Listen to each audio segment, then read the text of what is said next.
Assalamualaikum warahmatullahi wabarakatuh.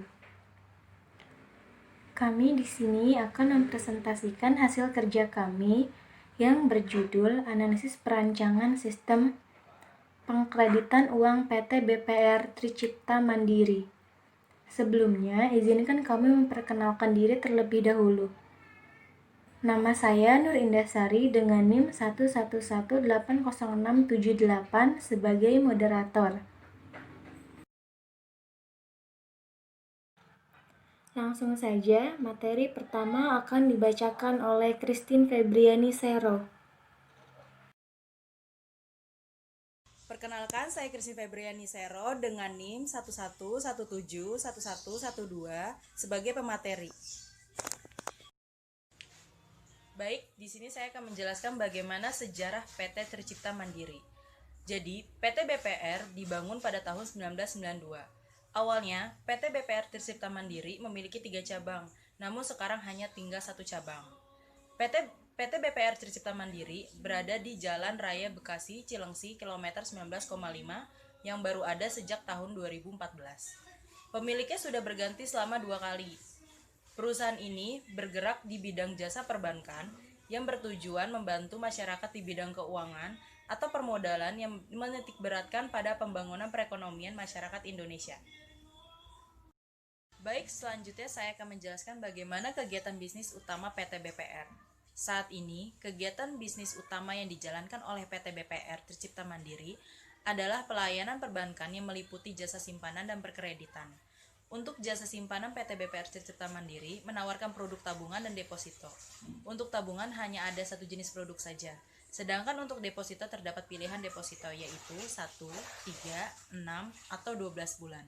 Saat ini, suku bunga tabungan di PT BPR Tricipta Mandiri sebesar 2,5% dan untuk suku bunganya 2,5%. PT BPR Tricipta Mandiri, suku bunga deposito diberikan sesuai dengan ketentuan batas maksimal yang ditentukan oleh LPS atau Lembaga Penjamin Simpanan. Jika suku bunga yang diperjanjikan antara deposan dengan bank melebihi maksimum suku bunga penjaminan, simpanan nasabah tersebut menjadi tidak dijamin. Baik, di sini saya akan menjelaskan sedikit jangka waktu deposito. Untuk jangka waktu 1 bulan dan 3 bulan dikenakan bunga 8,00%. Sedangkan untuk jangka waktu 6 bulan dan 12 bulan dikenakan bunga 8,25%. Materi selanjutnya akan dibacakan oleh Nanda Ari Maulina. Kenalkan, nama saya Nanda Ari Maulina dengan nomor NIM 11180 Saya sebagai pemateri. Rumusan masalah yang ketiga, metode apa saja yang digunakan untuk mengumpulkan data dalam menganalisa PT BPR? Metode penelitian, teknik pengumpulan. Metode pengumpulan data. Dalam rangka pengumpulan data yang diperlukan dalam penulisan laporan tugas metode penelitian, penulis menggunakan beberapa metode, di antaranya adalah data primer dan data sekunder. A. Data primer. Metode observasi, suatu pengamatan khusus dan secara langsung untuk mendapatkan data-data yang diperlukan serta untuk mengetahui permasalahan yang dihadapi. Metode studi pustaka. Metode ini merupakan yang telah didapat dari perusahaan dengan referensi dari buku-buku yang mengacu pada bidang yang berkaitan dengan penyusunan makalah. Metode wawancara, memperoleh data dengan bertanya langsung kepada karyawan yang berwenang dan menguasai pada bidang ini. Pada metode ini, penulis menyusun pertanyaan untuk mengumpulkan data mengenai sistem yang berjalan pada BPR. B. Data sekunder. Data sekunder adalah data yang sudah tercatat dalam buku ataupun suatu laporan umum, dapat juga merupakan hasil dari laboratorium. Dalam penelitian kami di PT BPR melakukan pencatatan penerimaan nasabah. Analisis data, metode kualitatif dan kuantitatif. Metode kualitatif adalah metode penelitian yang berfokus pada aspek pemahaman secara mendalam terhadap suatu masalah. Dalam penelitian kami di PT BPR menggunakan metode kualitatif, yaitu data yang diperoleh dari PT BPR cabang metropolitan dalam bentuk informasi yang bukan dalam bentuk angka-angka, tetapi dalam bentuk lisan dan tertulis. Data kualitatif ini seperti sejarah berdirinya, struktur organisasi, dan uraian tugas masing-masing.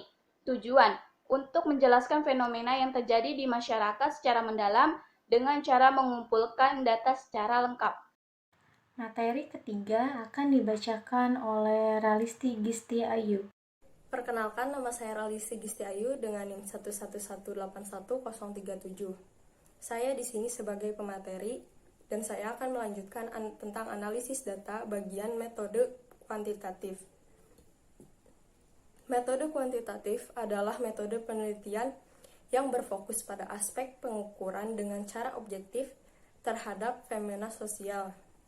Dalam penelitian kami di PT BPR menggunakan metode kuantitatif, yaitu data yang diperoleh dalam bentuk angka-angka. Data kuantitatif di dalam penelitian ini bersumber dari laporan keuangan nasabah, jangka waktu, dan suku bunga pinjamnya. Materi selanjutnya akan dibacakan oleh Safira Amalia. Perkenalkan, nama saya Safira Amalia dengan NIM 11181313000. Saya di sini sebagai pemateri. Baik, di sini saya akan menjelaskan mengapa pada penelitian ini kita menggunakan metode waterfall. Alasannya itu karena metode waterfall menggunakan pendekatan yang sistematis dan juga berurutan pada pengembangan perangkat lunaknya. Lalu pada tahapan analisis kebutuhan ini dilakukan dengan cara mewawancarai bagian informasi atau teknologi. Lalu kemudian dari wawancara didapatkan data-data tentang perusahaan PT BPR Tricipta Mandiri, kegiatan bisnisnya, prosedur pembukaan rekening tabungan, prosedur pengajuan kredit, prosedur pemberian kredit, dan prosedur pembayaran angsuran kredit. Lalu pada tahapan desain, perancangan sistem menggunakan IRD seperti use case dan sequence diagram. Pada tahapan implementasi, sistem informasi akan dibuat menggunakan bahasa pemrograman PHP. Pada tahapan pengujian sistem, pengujian dilakukan pada aspek fungsionalitas kepada ahli di bidangnya masing-masing. Dan pada tahapan maintenance, pemeliharaan akan dilakukan apabila ada update fitur atau memperbaiki kesalahan yang ditemukan pada saat sistem digunakan langsung oleh user. Nama saya Nur Indasari dengan NIM 111800678 sebagai moderator.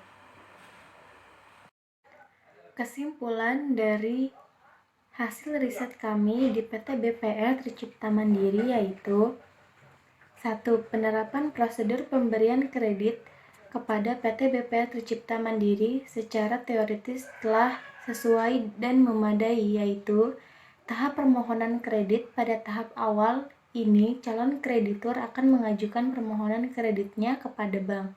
Kemudian, calon debitur akan memberikan data diri dan data jaminan yang menjadi syarat pengajuan kredit. Data tersebut kemudian akan diperiksa kebenarannya oleh bagian simpanan.